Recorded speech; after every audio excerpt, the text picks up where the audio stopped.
अस्सलाम वालेकुम नाज़रीन, वेरी न्यूज़ी के साथ मैं मोहम्मद उमर खान आपकी खिदमत में हाजिर हूँ। और ओवरसीज़ हमारे तमाम पाकिस्तानी भाई बहन जो पाकिस्तान के हवाले से बड़े फ़िक्रमंद रहते हैं कि पाकिस्तान में किस तरीके से डेवलपमेंट और प्रोग्रेस होगी, क्योंकि जो ख़बरें आप तक पहुँच रही होती हैं उनमें बेशतर सियासी ख़बरें और ऐसे मामलात होते हैं जिसको सुन के ये अंदाज़ा होता है कि जैसे बहुत अंधोनाक सिचुएशन है पाकिस्तान की। लेकिन पाकिस्तान के अंदर बेशुमार अपॉर्चुनिटीज़ मौजूद हैं और पाकिस्तान के अंदर सबसे अहम बात यह है कि लोगों में जो शऊर है वो अब बढ़ रहा है और इसी शऊर की बुनियाद पर पाकिस्तान का मुआशरा तरक्की की जानिब गामज़न है। पाकिस्तान की इसी तरक्की और खुशहाली में जो इदारे अपना किरदार अदा कर रहे हैं और उन्हीं इदारों में सबसे अहम तरीन इदारा, या मैं इस तरह कह सकता हूँ कि टॉप 10 इदारों में जो इदारा शामिल है वो SSGC कहलाता है, यानी सुई सदर्न गैस कंपनी, जो सिंध और बलूचिस्तान के अंदर लोगों की जो गैस की ज़रूरियात हैं उसको पूरा भी करता है और रेगुलेटरी बॉडी के अंडर सुपरविजन रहते हुए पाकिस्तान के कवानीन की पासदारी करते हुए एक ऐसे चैलेंज का सामना कर रहा है जो इस वक्त पाकिस्तान को, ना सिर्फ पाकिस्तान, पूरी दुनिया को गैस और ऑयल का जहां चैलेंज का कमी का सामना है, इन रिसोर्सेज को भी मैनेज करते हुए SSGC अपनी खिदमत अंजाम दे रहा है। चूँकि हम कराची में मौजूद हैं, कराची पाकिस्तान के मुआशी शहर कहलाता है और SSGC का हेड ऑफिस भी यहीं मौजूद है और आज हम SSGC के हेड ऑफिस में मौजूद हैं। और जो शख्सियत आज हमारे साथ मौजूद हैं, आप वैसे तो ऑफिशियल स्पोक्स पर्सन हैं SSGC के, लेकिन आप हेड ऑफ कॉर्पोरेट कम्युनिकेशन भी हैं SSGC में। जनाब सलमान अहमद सिद्दीकी साहब हमारे साथ मौजूद हैं। अस्सलाम वालेकुम सर। वालेकुम अस्सलाम उमर, कैसे मिजाज हैं? अल्लाह का बड़ा करम। बहुत शुक्रिया, क्योंकि बेइंतहा आपकी मसरूफियात और मीटिंग्स और इतनी मसरूफियात में से आपने हमारे नेटवर्क के लिए वक्त निकाला। सबसे पहले बुनियादी ज़रूरत यही है कि हम अपनी पैगाम को, अपनी बात को आवाम तक पहुँचाएँ, तो एक मीडिया इसमें एक बहुत बड़ा टूल है और हमेशा हमें इसका असिस्टेंस रहा है और अल्हम्दुलिल्लाह हमें पॉजिटिव इमेज मीडिया से बड़ी क्रिएट हुई है। तो we welcome you here. Thank you sir. अच्छा सर, गुफ्तगू का आगाज़ करते हैं और हम ये जानते हैं कि हमारा ये पूरा प्रोग्राम पाकिस्तान समेत पूरी दुनिया में देखा जा रहा है और सर्दियों का आगाज़ पाकिस्तान में बस हो ही रहा है और हो ही चुका है। और मैं यहीं से इब्तिदा करूँगा क्योंकि बड़ी दिल खराश ख़बरें आती हैं जब हमें ये मालूम होता है कि जी सर्दियों में लोग जो हैं हीटर जलाते हैं अपने आप को गर्म रखने के लिए। गैस के जो हीटर्स होते हैं उसकी वजह से कई हादसात रूनुमा होते हैं और कई ऐसे वाक़यात रूनुमा होते हैं। हमारी NGOs, बेशुमार NGOs हैं, बेशुमार जो सोसाइटीज़ यहाँ पे काम कर रही हैं, स्पेशली कराची की अगर मैं बात करूँ या सिंध और बलूचिस्तान की, उसके बावजूद लोगों में वो अवेयरनेस नहीं फैल पा रही है। क्या समझते हैं इसके पीछे फुकदान कहाँ पे, गैप किधर आ रहा है? बिस्मिल्लाहिर्रहमानिर्रहीम। आपने एक बहुत ही अहम मसले की तरफ तवज्जो दिलाई है। अच्छा, लेकिन बुनियादी तौर पर ये समझने की ज़रूरत है कि ये हीटर्स का इस्तेमाल ज़ाहिर है कराची जैसे शहर में शाज़ो नादिर ही कभी होता है कि यहाँ ज़रूरत नहीं पड़ती क्योंकि यहाँ पे पारा इतना नहीं नीचे जाता। लेकिन ये जो हमारे दही इलाके हैं सिंध और बलूचिस्तान के, स्पेशली ज़ियारत के, हरनाई के, क्वेटा के, वहाँ पे और सिंध के जो बालाई इलाके हैं वहाँ पे ये बहुत ज़्यादा नुक्ता इंजमात से नीचे गिर जाता है। तो वहाँ पे लोगों की जो सर्वाइवल है वो हीटिंग की कैपेसिटी के ऊपर होती है। अगर वो अपने आप को गर्म नहीं रखेंगे, गर्म कपड़े नहीं पहनेंगे, अपने आप को हीटर्स के थ्रू वार्म नहीं रखेंगे, तो उनके लिए सर्वाइवल लाइफ का एक क्वेश्चन मार्क बन जाता है। ऐसी सूरत हाल में लोग, वहाँ गरीब लोग भी बहुत होते हैं। अमूमन ये होता है कि एक कमरे के अंदर 10-15 लोग शेयरिंग करके एक हीटर ख़रीद लेते हैं और उसके साथ वहाँ पे उसको अपने आप को गर्म करने के लिए वो सो जाते हैं। सही। मैं थोड़ा सा इसका 2 मिनट का बैकग्राउंड आपको बता दूं कि अमवात क्यों होती हैं। अमवात इसलिए होती हैं कि सर्दियों में ज़ाहिर बात है गैस की तलब बढ़ती है, गैस की एडिशनल डिमांड क्रिएट होती है बिकॉज हीटिंग की ज़रूरत आम दिनों में नहीं होती। जब हीटर्स और गीज़र्स को इस्तेमाल ज़्यादा किया जाएगा तो जो हमारी क्वांटिटी ऑफ गैस सप्लाई हो रही है, वॉल्यूम, उसका इस्तेमाल बढ़ जाएगा। अब होता है कि जब इस्तेमाल बढ़ता है और वो इतना ज़्यादा पीक आवर्स में शेयरिंग पे रात के वक्त पे जब सर्दी होती है, कमरा उन्होंने बंद किया, हीटर जलाया और जब हीटर गर्म होने लगा कमरा तो सो गए। सोने के बाद उन्होंने एक बुनियादी गलती की जो मैं आपको बताता हूँ बाद में। लेकिन होता क्या है कि जब गैस प्रेशर्स लो होते हैं, क्योंकि सारी बात है एट ए टाइम हज़ारों हीटर्स चल रहे होते हैं, एट ए टाइम्स गैस लाइन से सक की जा रही होती है, तो जब वो हीटर्स का जो खींचने की वजह से प्रेशर है वो लाइन पे कभी कभी ड्रॉप होता है। तो जब लाइन पे प्रेशर एकदम ड्रॉप होता है तो एब्रॉप्टली किसी 5 कमरे के 10 कमरे के हीटर्स बुझ गए। जब बुझ गए तो वो लोग तो सो रहे हैं, जब बुझे तो वो सोते रह गए, लेकिन थोड़ी देर बाद चूँकि ये बुझ गए और भी बुझ गए तो अब प्रेशर बेहतर हो गया, इस्तेमाल नहीं हो रहा, तो गैस दोबारा आना शुरू हो गई। अब गैस आना तो शुरू हो गई लेकिन क्या हुआ, वो हीटेड गैस नहीं आ रही थी, जल नहीं रहा था फ्लेम, या वो आ रही थी तो ज़्यादा वो माचिस से जलाना पड़ता है, वो जब नहीं जल रही थी तो वो प्योर गैस उनके मैदों में अंदर जिस्म के अंदर दाखिल होना शुरू हो गई, जिसकी वजह से एक सफोकेशन क्रिएट हो जाती है। और बाय दैट टाइम आदमी जितना सफोकेट हो जाता है कि जब वो आँख खुलती है उसकी जागता है, वो कहता है कि मैं घुट रहा है मेरा सांस, मैं दरवाज़ा खोलूं, तो उसे जहन तो ज़रूर काम कर रहा होता है लेकिन उसका जिस्म साथ नहीं देता, वो उठ के कुंडी तक नहीं खोल सकता।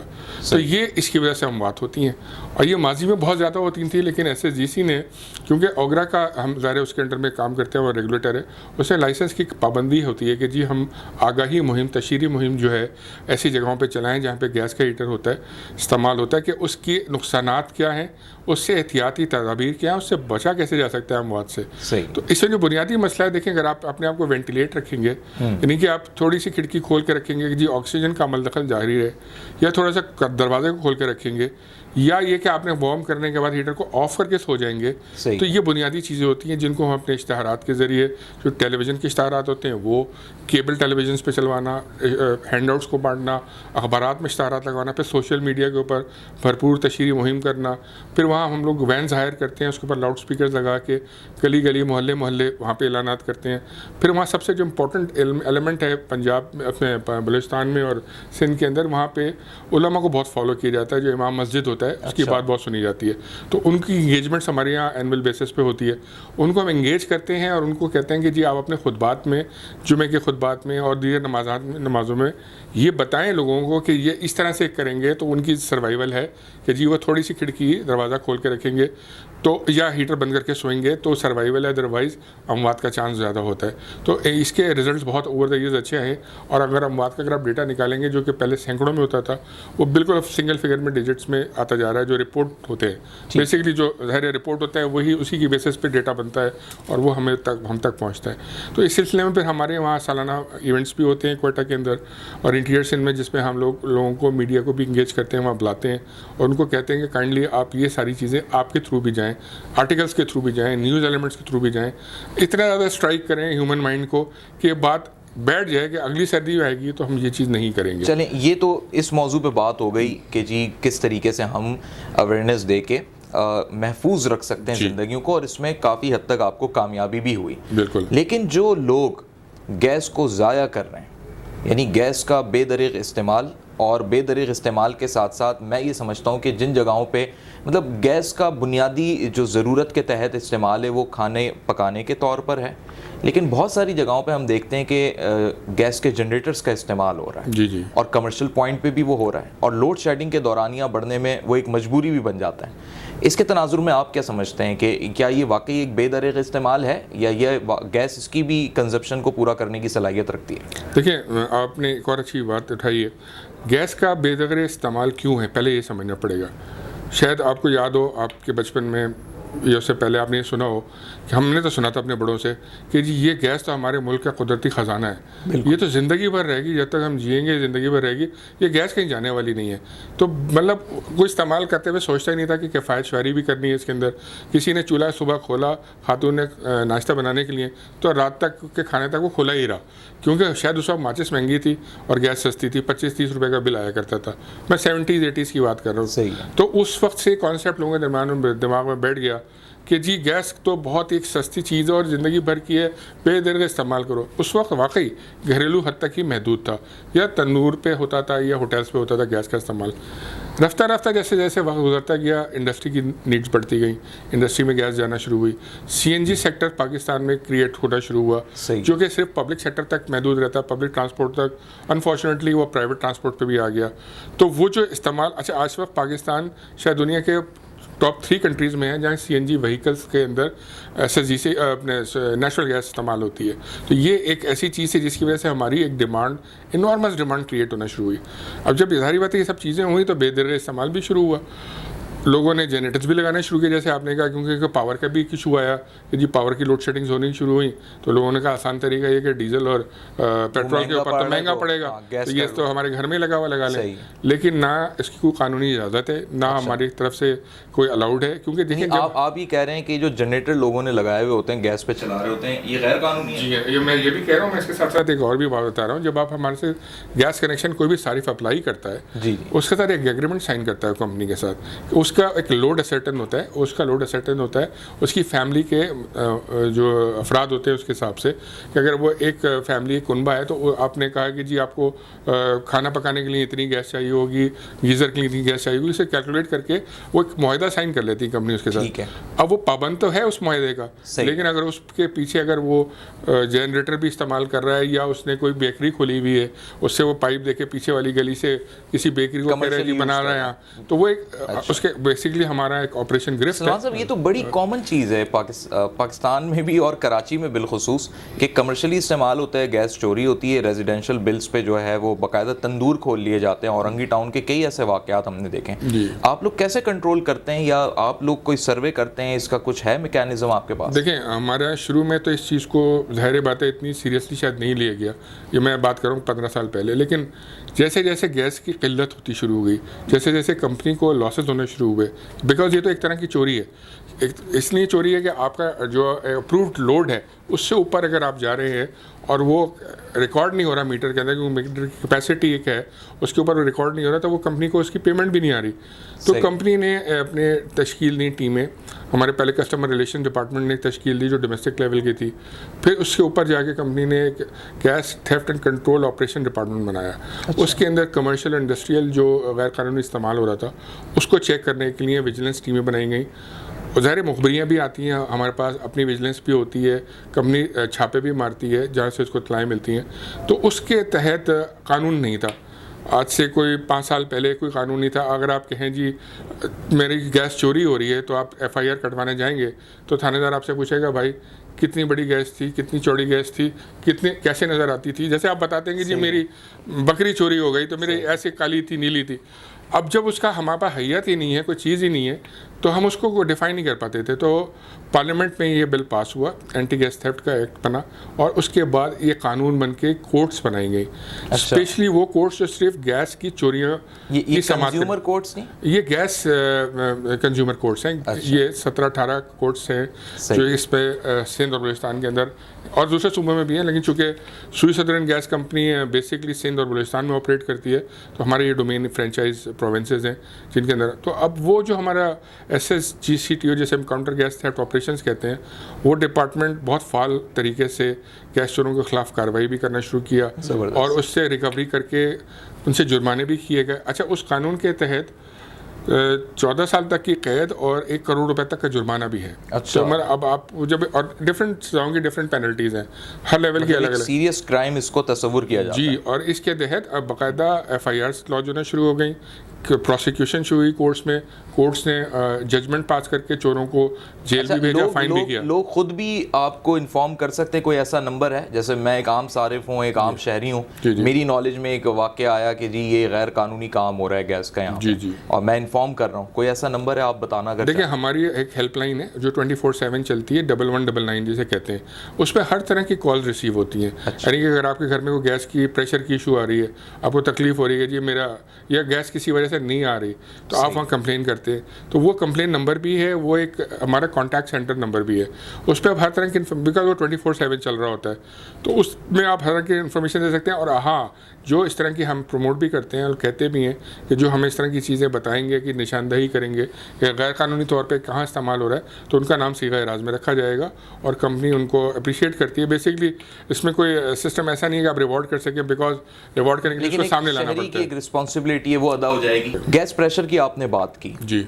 जैसे ही सर्दियों का सीज़न शुरू होता है, सोशल मीडिया पे, फेसबुक पे वीडियोस आना शुरू हो जाती हैं, मतलब उसमें लोगों की आवाज़ें होती हैं, ये देखें जी हम चूल्हा खोल रहे हैं, माचिस जला रहे हैं, और एक बड़ा ऐसा पोर्ट्रेट किया जाता है पूरी उस वीडियो में 2 मिनट की कि जैसे बड़ा जुल्म हो रहा है। बेशक लोगों की नीड तो नहीं पूरी हो रही और देखने वालों के हज़ारों कमेंट्स आ जाते हैं, शेयर होती है वीडियो, लाइक भी होती है, लेकिन इसके रीज़न्स क्या हैं? क्या वाकई हमारे पास सर्दियों में शॉर्ट हो जाती है गैस, या कुछ हमने बहैसियत जर्नलिस्ट चीज़ों को एग्जामिन किया है तो मालूम हुआ है कि कुछ मोटर्स ऐसी आ गई हैं कि प्रेशर कम होने की वजह से वो लोग लगा लेते हैं अपने घरों में, और फिर एक घर को तो सप्लाई मिल जाती है लेकिन बाकी उस बिल्डिंग के अंदर फिर गैस नहीं आ रही होती। इसमें 2 जवाब आते हैं। मैं पहले आखिरी जो आपने बात की उससे स्टार्ट लेता हूँ।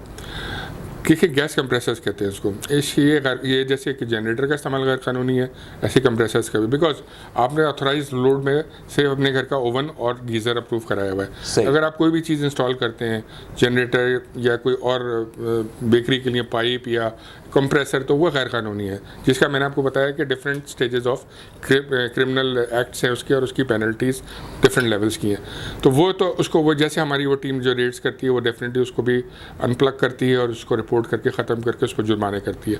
लेकिन अब बात जो कि आपने स्टार्ट की थी कि गैस में सर्दियों में क्राइसिस क्यों आता है, थोड़ा सा मैं आपको बैकग्राउंड बताऊंगा। देखें ये गैस बेसिकली आती कहाँ से, पहले तो नाज़रीन तक, क्योंकि ये मिथ लोगों तक शायद नहीं क्लियर होती, वो कुछ ये समझते हैं कि जी SSGC या सदर्न गैस कंपनी जैसे हम कहते हैं, या सुई नॉर्दर्न पाइपलाइंस लिमिटेड जो कि पंजाब और KPK में सर्व कर रही है, ये कंपनियां शायद गैस की कुल मालिको मुख्तार हैं, यानी कि इनके अंडर में वो गैस के रिजर्व्स हैं, वो कुएं हैं कि जिनसे ये गैस निकाल के आवाम को बेचती हैं, सुई के मकाम से निकल रही है और ये मालिक है उसका। असल में सुई का जो आपने जिक्र किया, तो सुई से पहली दरियाफ्त हुई थी और पाकिस्तान की तारीख की सबसे बड़ी दरियाफ्त थी, तो इसलिए वो जो नाम था उसको ऑनर देने के लिए वो आज तक नाम सुई ही रखा गया।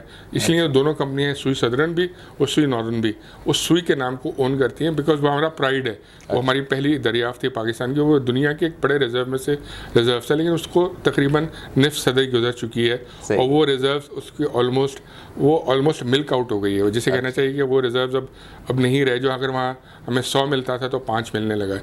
तो यानी कि डेफिनेटली एक लाइफ होती है, पीरियड होती जा रही है। जी नहीं, उस सुई की बात करें, सुई के रिजर्व से। ठीक है। अच्छा, हुआ क्या है कि मैं आपको बता रहा था कि लोगों को ये शायद कॉन्सेप्ट है कि SSGC की जिम्मेदारी इसलिए ज़्यादा है या सुई नॉर्दर्न की इसलिए ज़्यादा है कि ये गैस के इनके ज़खायर के अपने रिसोर्सेज, नहीं, ऐसा नहीं है।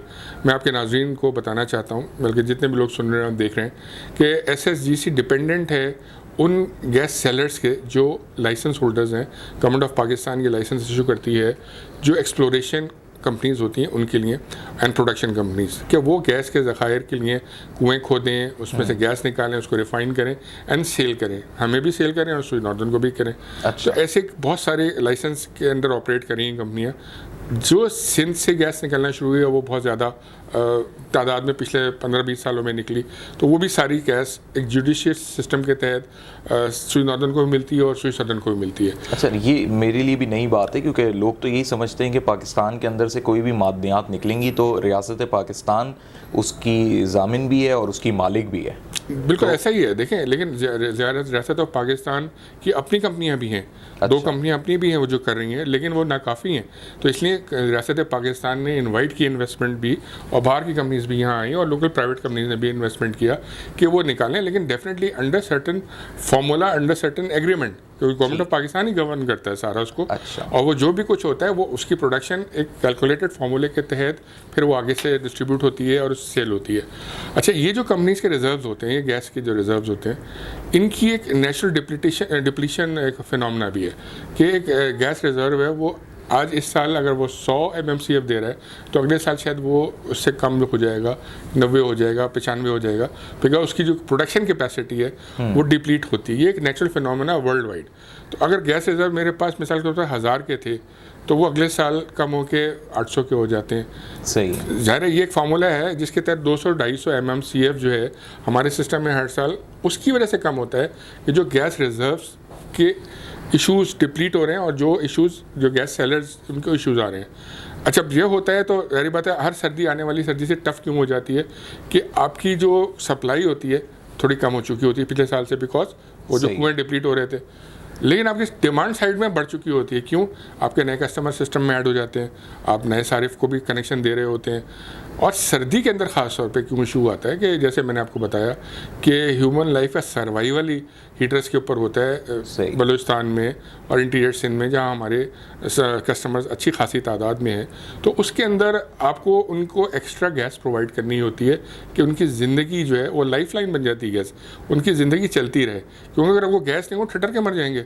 तो हीटर्स के थ्रू अपने आप को हीटेड रखते हैं, या पानी गर्म करना हो चूल्हों के ऊपर नहाने के लिए, वज़ू करने के लिए, तो उनको एक्स्ट्रा हीटिंग कैपेसिटी चाहिए होती है। जब आप उस लोड को भी कैटर कर रहे होते हैं, यानी कि डिमांड भी बढ़ गई आपकी, साल के जो नए कस्टमर ऐड हुए, फिर आपकी नई डिमांड बढ़ी क्योंकि आपकी हीटिंग कैपेसिटी चाहिए बलूचिस्तान में और सिंध में, और रिजर्व्स आपकी सप्लाईज कम हो गई। तो आपको कहीं ना कहीं तो मैनेज करना है।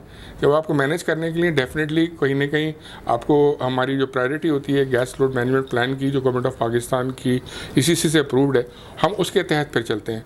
उसमें सबसे पहली प्रायोरिटी होती है डोमेस्टिक सारिफ, कि जी जो डोमेस्टिक सारिफ है उसको गैस सबसे पहले प्रायोरिटी पे हमने प्रोवाइड करनी है, फिर कमर्शियल सारिफ उसके साथ आता है। आप इसी तरह मैनेज करते हैं जो हर साल हम देखते हैं कि CNG स्टेशंस बंद होते हैं कुछ दिन, फिर इंडस्ट्री को देते हैं या फिर आप डोमेस्टिक सारिफ को देते हैं? देखिए, मैंने बताया ना कि हमारी पहली तरजीह जो है वो हमारा डोमेस्टिक और कमर्शियल सारिफ है, जिसको हमें देना है। कह रहे हैं उसके घर पे चले। रेवेन्यू जनरेशन आपकी इन तीनों कैटेगरीज में सबसे ज़्यादा कहाँ से है? कमर्शियल पर्सपेक्टिव से है, डोमेस्टिक से है, इंडस्ट्री से है? मैं बताऊँ, डोमेस्टिक पे तो हमारी गवर्नमेंट ने सब्सिडी दी हुई ऑलरेडी। अच्छा। यानी कि गैस अगर हम उनको सेल कर रहे हैं तो अब प्राइस बिलो द प्राइस कर रहे हैं, मतलब हमें तो वहाँ से कोई रेवेन्यू जनरेशन नहीं है, ठीक है ना। वो तो हमारी एक तरह से सब्सिडाइज्ड, यानी कि अगर आपके मेरे घर पे गैस आ रही है तो मुझे अगर वो 100 रुपये की पड़ रही तो मैं आपसे 70 रुपये ले रहा हूँ। मैं एक मोटी सी लैंग्वेज में बात कर रहा हूँ, लोगों को समझ में आए, सब्सिडी अमाउंट शामिल है। बिल्कुल, तो जाहिर बात है वहाँ से जब वो सब्सिडी दे रहे हैं तो हमारे भी उसमें पार्ट है, तो उसके लिए हमें वहाँ से तो रेवेन्यू जनरेशन नहीं होती। तो डेफिनेटली कमर्शियल आउटलेट्स से और जो इंडस्ट्रियल आउटलेट्स है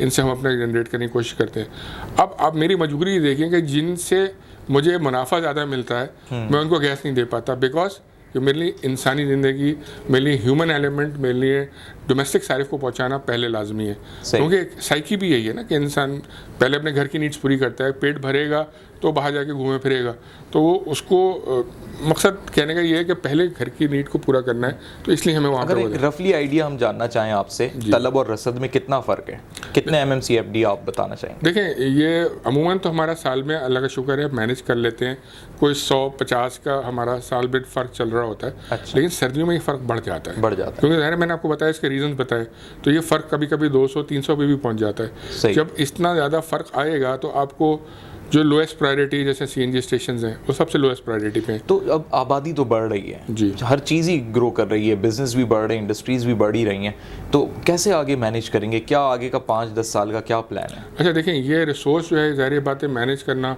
हुकूमत पाकिस्तान या जो वक्त की हुकूमत होती है स्टेट का काम होता है। हम तो खुद एक परचेज़ करके आगे सेल कर रहे होते हैं बिजनेस में, तो डेफिनेटली हमारे इसमें रोल नहीं है। जाती होंगी ना? बिल्कुल, हमारा रोल नहीं है इसके अंदर, लेकिन हुकूमत Pakistan over the years state अपने तौर पे अपनी जिम्मेदारी पूरी करता रहा है, और उसने एक्सप्लोरेशंस के लाइसेंस भी इशू किए हैं। जो कंपनी ऑलरेडी एक्सप्लोर कर रही हैं उनको भी मोटिवेट किया कि वो नई जगहों पे कुएं खोदें, वहाँ ट्राई करें, तो वो अपना रोल कर रहे हैं। और अभी जो 5 सालों में एक नई चीज़ इवॉल्व हुई है वो LNG है। लेकिन LNG ने वो गैप फिल किया है कि जो हमारी एक डिमांड और सप्लाई के बीच में बहुत बड़ा गैप था, वो LNG सप्लाई से वो नैरो डाउन करने की कोशिश की है। क्योंकि अगर आपको याद हो कुछ सालों पहले, 3-4 साल पहले, कहती है मुआहदे बड़े गलत हुए साबिक दौरे हुकूमत में, जिसकी वजह से कौमी ख़जाने को भी नुकसान पहुंचा, और दूसरा ये हुआ कि वो मैं सबसे इसलिए नहीं कर सकता क्योंकि ना उसमें SSGC का कोई रोल है, ना उन मुआहदों के साथ हमारा कोई लेना देना है। और डेफिनेटली सरकार ने की उस वक्त की, और वो जो भी किए वो मीडिया ने उसको बराबर रिपोर्ट भी किया। लेकिन मेरे कहने का मतलब है, जो मैं आपको बताना चाह रहा हूँ कि ये जो LNG वाला मामला है, इसके लिए कंपनी गवर्नमेंट, जो प्रेजेंट गवर्नमेंट है, ये भी बहुत ज़्यादा जोर दे रही है कि नए टर्मिनल्स लगाए जाएँ। जब नए टर्मिनल्स लगेंगे, अभी हमारे इस वक्त 2 टर्मिनल्स पाकिस्तान में काम कर रहे हैं, जब नए टर्मिनल्स आएंगे तो 2 से 4 अगर हो जाएंगे तो आपकी कार्गोज ज़्यादा आएंगी। जब आपकी कार्गोज ज़्यादा आएंगी तो आपकी जो इनटेक ऑफ सप्लाईज़ हैं वो ऑगमेंट होगी, और उससे फ्यूचर में जो हम समझते हैं कि सर्दियाँ हैं और जो सीजन आएंगे उसके अंदर में गैस की अवेलेबिलिटी बेहतर हो जाएगी। तो ये गवर्नमेंट अपना रोल तो अदा कर रही है इस चीज़ के अंदर।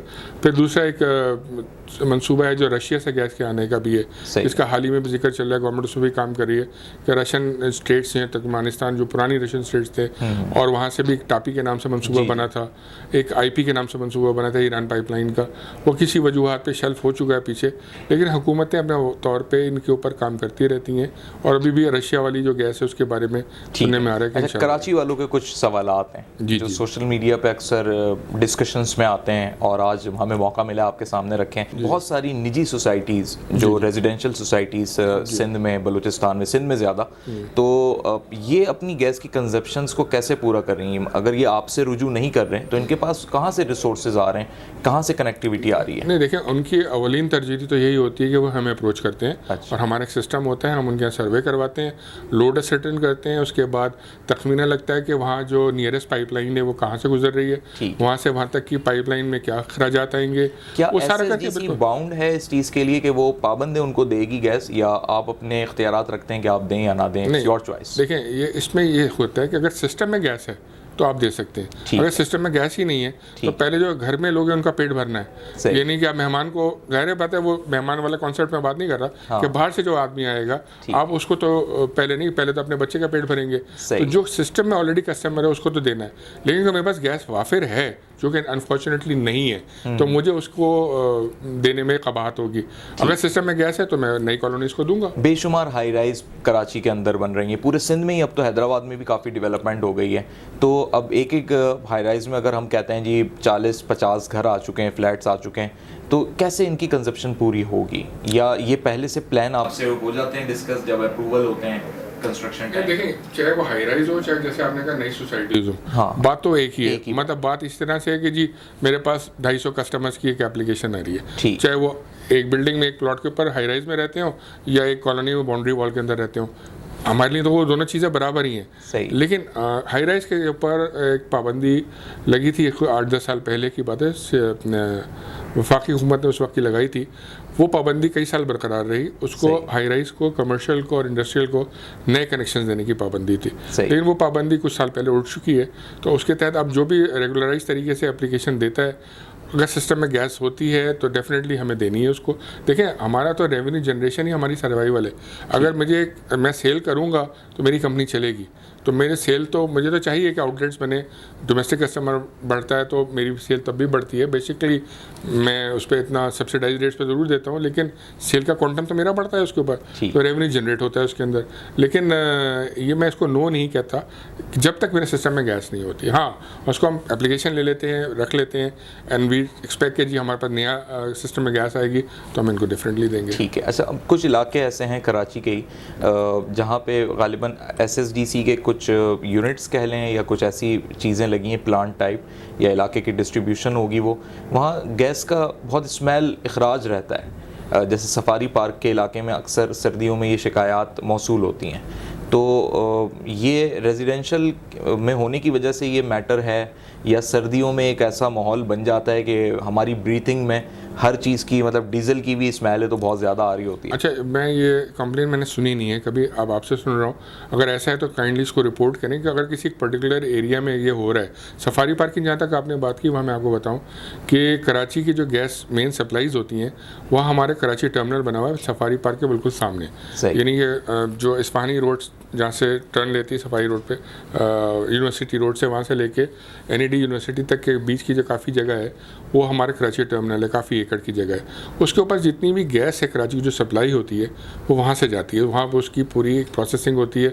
हमारे दो काम है, एक गैस की ट्रांसमिशन और गैस की डिस्ट्रीब्यूशन। ट्रांसमिशन ये होती है कि जो गैस वेल से लेके हमारे सिस्टम में गैस आएगी वो ट्रांसमिशन लाइन से आएगी। ट्रांसमिशन लाइन्स का प्रेशर भी बहुत हाई होता है, उनका डाया भी बड़ा होता है, और डिस्ट्रीब्यूशन लाइन्स का प्रेशर कम होता है, उनका डाया भी कम होता है। तो ये जो ट्रांसमिशन लाइन से गैस हमारे सिस्टम में आती है उनको हम अपने हेडक्वार्टर्स कहते हैं या टर्मिनल्स कहते हैं। तो ये जो टर्मिनल जिसकी आप बात कर रहे हैं सफारी पार्क वाला, ये हमारा एक टर्मिनल है जिसे हम KT कहते हैं, कराची टर्मिनल। तो कराची की जितनी गैस है वो यहाँ पे अराइव होती है डिस्ट्रीब्यूशन सिस्टम से, फिर यहाँ से उसको हम अपने जो भी तरीके से प्रोसेस करके फिर हम उसको डिस्ट्रीब्यूशन लाइन्स के थ्रू आगे भेजते हैं। मैं एक चीज़ बड़ी इंपॉर्टेंट बताऊँ कि हम ओडरेंट इसमें डालते हैं जो कि काफ़ी महंगा केमिकल होता है। गैस बुनियादी तौर पर ओडरलेस होती है, इसकी कोई अपनी बू नहीं होती, लेकिन आपको शायद जब गैस लीक हो रही होती है ऐसा लगता है कि रॉटन एग जैसी स्मेल आ रही है। तो वो एक हम इसलिए इंड्यूस करते हैं उसके अंदर ताकि एक अलर्ट हो जाए कोई कि यहाँ कोई लीकेज है, और इसकी स्मेल से अलर्ट होने के बाद आप फ़ौरन रिपोर्ट करें कि जी यहाँ पे कोई चेक करे और कोई माचिस ना जलाए ताकि कोई एक्सप्लोजन ना हो। तो ये कंपनी इन्वेस्ट करती है in best interest of the people only, कि उनकी लाइफ को कोई थ्रेट ना, बिकॉज ये हाईली डेंजरस कमोडिटी है जिसे गैस कहते हैं, तो इसके अंदर ये चीज़ें एहतियातन। अच्छा, last 2 questions. Health safety measures बड़े इंपॉर्टेंट होते हैं। CNG का इस्तेमाल, जो सिलेंडर्स हैं, लोगों ने ये भी कहा ये चलते फिरते बम है, और कई ऐसे वाक़यात, हादसात हुए, मिनी बस के अंदर धमाके हुए, बच्चे भी उसमें, स्कूल वैन्स में तो कहीं आपकी भी ये रिस्पॉन्सिबिलिटी है पब्लिक अवेयरनेस के तौर पे इस चीज़ को स्प्रेड करें, या ये डिप्टी कमिश्नर और इंतज़ामिया की एक्चुअल रिस्पॉन्सिबिलिटी के वो कंट्रोल करें? नहीं, मेरा जहाँ तक ख्याल है, देखें हमारा जो क्योंकि मैं इसलिए बात इसलिए आपसे पूछ रहा हूँ कि अल्लाह ना करे कोई भी ऐसा सानिया होता है तो लोग पहले SSGC की तरफ देख रहे होते हैं। अच्छा, वो आपने पूछ लिया, हम इसको भी क्लैरिफाई कर दें। देखिए, SSGC का CNG बिजनेस से ताल्लुक इतना ही है कि मैंने अपने CNG के कस्टमर को गैस सप्लाई करनी है, यानी उसके सिस्टम तक, उसके स्टेशन तक मेरी पाइपलाइन के थ्रू उसको गैस मिलेगी, वो मुझे पेमेंट करेगा और मैं महीने की बिलिंग के साथ उसको गैस देता रहूँगा। कभी मेरे पास गैस नहीं होगी तो मैं उसकी गैस को माजरत कर लूँगा कि मैं नहीं दे सकता। सही। उसके आगे से वो, अच्छा, उसका भी बिजनेस नहीं है कि वो लोगों की गाड़ियाँ का वो चेक करे। इसके लिए एक स्टैंडर्ड कंट्रोल अथॉरिटी बनी हुई है जिसके अंदर आप और मैं पाबंद हैं कि मेरे पास CNG सिलेंडर्स है कि अपनी फिटनेस कराएं CNG सिलेंडर्स की। अनफॉर्चुनेटली हमारे यहाँ शायद ऐसा कोई कॉन्सेप्ट है कि वो फिटनेस घर बैठे ही हो जाती है लोगों की, या नहीं हो पाती है, या नहीं करवाते, या वो देखते ही नहीं है, तो जिसकी वजह से हादसा होते हैं। और वो, लेकिन इसमें SSGC का और या उस CNG स्टेशन का इसलिए कोई ताल्लुक़ नहीं होता क्योंकि वो इंसानी गफलत से होते हैं जिसके व्हीकल में वो CNG लगी हुई है। उसको अपनी मेंटेनेंस खुद करनी है, अपने सिलेंडर का खुद चेकअप करवाना है, उसकी फ़िटनेस खुद बात करानी है। अगर वो नहीं कर रहा तो इंडिविजुअल जिम्मेदार है। ये इंडिविजुअल से मतलब अगर कोई ट्रांसपोर्टर है और ड्राइवर जिम्मेदार नहीं है तो ट्रांसपोर्टर जिम्मेदार है जिसने ड्राइवर को वो गाड़ी दी हुई है। तो पूरे एक सिस्टम होती है, चेन होती है, इस तरह से वो देखा जाता है। अच्छा, बहुत सारे ओवरसीज़ पाकिस्तानीज़ जो पाकिस्तान में इन्वेस्टमेंट करना चाहते हैं, नए बिज़नेस या फैक्ट्रीज़ लगाना चाहते हैं, और जहाँ पे गैस की नीड उनको समझ में आती है कि ये फैक्ट्री, ये इंडस्ट्री गैस की वजह से मज़ीद ग्रूम हो सकती है, केमिकल इंडस्ट्री है जो भी, तो क्या आप बता सकते हैं कि पाकिस्तान में भी गुंजाइश है, इंडस्ट्रीज़ मज़ीद ऐसी फ़रोग़ हम दे सकते हैं, हमारे पास इतनी कैपेसिटी है ताकि वो अपना उस हवाले से माइंड बनाएं, या अगर नहीं है तो कब होगी? इस पर देखिए, मैं अगेन फिर वहीं पीछे जाऊंगा कि असल बात ये कि घर में गैस होगी तो मैं बेचूंगा, ठीक है ना। अब हमारे पास गैस सिस्टम में नहीं है तो मैं, एक तो ये कि इंडस्ट्री इन्वेस्टमेंट जो आप पूछ रहे हैं, ये तो basically board of investment of government of Pakistan या ऐसे हुकूमती इदारे जो कि इसको प्रमोट करते हैं फॉरेन इन्वेस्टमेंट्स को, उनके डोमेन में ये चीज़ आती है कि उनके पास क्या रिसोर्सेज अवेलेबल हैं या नहीं है। सारे gas is loan not the loan requirement, 10 चीज़ें और भी होती हैं। अब उस सिनेरियो में तो ये सवाल बेहतर रहेगा कि उन अथॉरिटीज़ से किया जाए। लेकिन SSGC अगेन, अगर हमारे पास सिस्टम में गैस है तो we have to sell gas to earn ourselves. हमें रेवेन्यू जनरेट करेंगे तो हमारी कंपनी चलेगी। तो वो बेसिकली ये सारा कुछ है कि अगर सिस्टम में गैस है तो इंडस्ट्री लगती है तो हम तो देंगे उसको। अथॉरिटीज़ तो हमेशा वेलकम करती हैं इन्वेस्टमेंट को। अब कोई बंदा अगर अपना बिजनेस शुरू भी करता है तो अल्टीमेटली आप नहीं सप्लाई करना है, लेकिन जब आपकी तरफ लोग देखते हैं या आते हैं तो मालूम होता है कि नहीं पूरा हो सकता और उन्हें परमिशंस नहीं मिलती, कनेक्शंस नहीं मिलते हैं।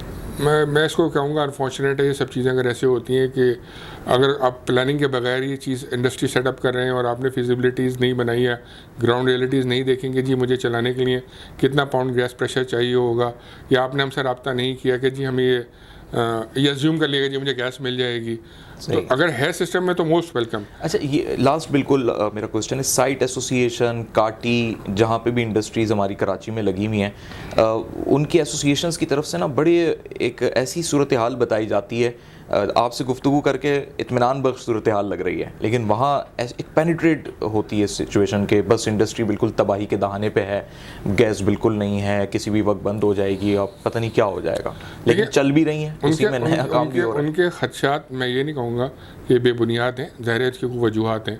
देखिए, मैंने आपको बताया कि जो हमारे पास एक सेक्टोरियल पॉलिसी है गवर्नमेंट ऑफ पाकिस्तान की, उसके तहत हमें गैस सप्लाईज करनी है, जिसमें कमर्शियल और डोमेस्टिक सबसे पहले और साथ कमर्शियल है, उसके बाद बतदरीज एक सेल स्लैब्स हैं, तो सबसे नीचे CNG है, तो बीच में इंडस्ट्री भी कहीं आता है। तो अगर हमें इंडस्ट्री में भी 2-3 चीज़ें होती हैं, कैप्टिव पावर के लिए उनको गैस चाहिए होती है, यानी कि उससे जनरेशन करनी होती है पावर की उन्होंने, तो वहाँ पे हमारी रिजर्वेशंस होती हैं कि जब हमारे पास गैस की सबसे ज़्यादा शॉर्टेज होती है, जो पिछले सालों में होता रहा, मैं वो आपको बता रहा हूँ, अभी हमारी सर्दी का आगाज़ नहीं हुआ इसलिए मैं इस पर कमेंट नहीं कर सकता, लेकिन उस दौरान ये होता था कि हम CNG सेक्टर को माजरत करते थे कुछ अरसे के लिए हमारे कैप्टिव पावर्स जो इंडस्ट्री वालों ने लगाए हुए होते थे उनको हम माजरत करते थे कि जी हमारे पास सिस्टम में नहीं है, बिकॉज हमारी पहली नीड तो घरों को चलाना है। देखिए, मैं आपको बताऊँ, SSGC शायद दुनिया के कुछ वाहिद इदारों में एक इदारा होगा जो ये अपने ऐड जो लगाता है, जो अपनी एडवर्टीज़मेंट करता है, अमूमन जो लोग एडवर्टाइजमेंट करते हैं वो किस लिए करते हैं, सेल्स बढ़ाने के लिए करते हैं, रेवेन्यू जनरेशन के लिए करते हैं। हम अपने एडवर्टाइजमेंट देते हैं कि भाई गैस का कम इस्तेमाल करें।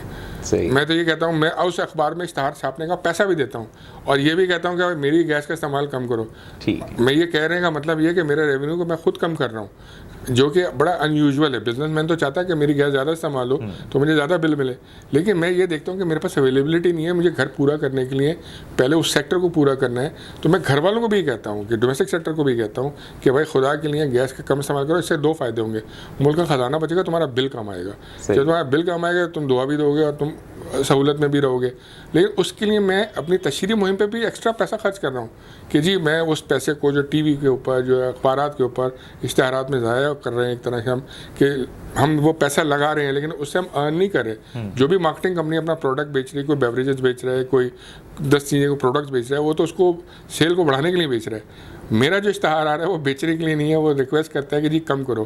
तो ये साइकी हम इस तरह से चलते हैं कि हम सेंट्रिक हैं, कस्टमर सेंट्रिक हैं, कि हम कस्टमर की बेनिफिट को पहले तरजीह देते हैं कि जी हमारा कस्टमर डिस्टर्ब ना हो। लेकिन डेफिनेटली सर्दियों में जो इशूज़ आते हैं उससे डिस्टर्बेंस होती है। घरेलू सेक्टर भी कभी कभी मुतासर होता है बिकॉज के प्रेशर्स लो हो जाते हैं।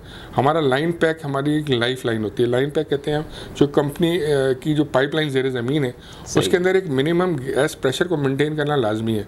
अगर हम वो मेंटेन नहीं करेंगे तो एक वैक्यूम आ जाएगा, जिस वैक्यूम की वजह से सिस्टम कोलैप्स कर देगा, उसको आने नहीं देते। तो उस लाइन पैक को मिनिमम को मेंटेन करने के लिए हमें प्रेशर को कुछ ना कुछ मेंटेन करना होता है। मैं आसान लफ्ज़ों में बता रहा हूँ कि मैं टेक्निकल लफ्ज़ों में आवाम की समझ में शायद ये बात नहीं आएगी। तो वो जो लाइन पैक होता है वो हमारे लिए बहुत नेसेसिटी होती है कि वो अपनी जगह ज़िंदा रहे। अगर वो रहेगा तो सप्लाईज चलती रहेंगी। वो इसलिए कभी कभी लोगों के घरों के प्रेशर्स भी ड्रॉप हो जाते हैं। ज़्यादा सर्दियों में आपको पता है इस्तेमाल बढ़ जाता है। अच्छी बात यह है कि गैस जनरेटर्स का इस्तेमाल शायद सर्दियों में इसलिए नहीं होता कि लोड शेडिंग इतनी नहीं होती, लोग एयर कंडीशन नहीं चला रहे होते।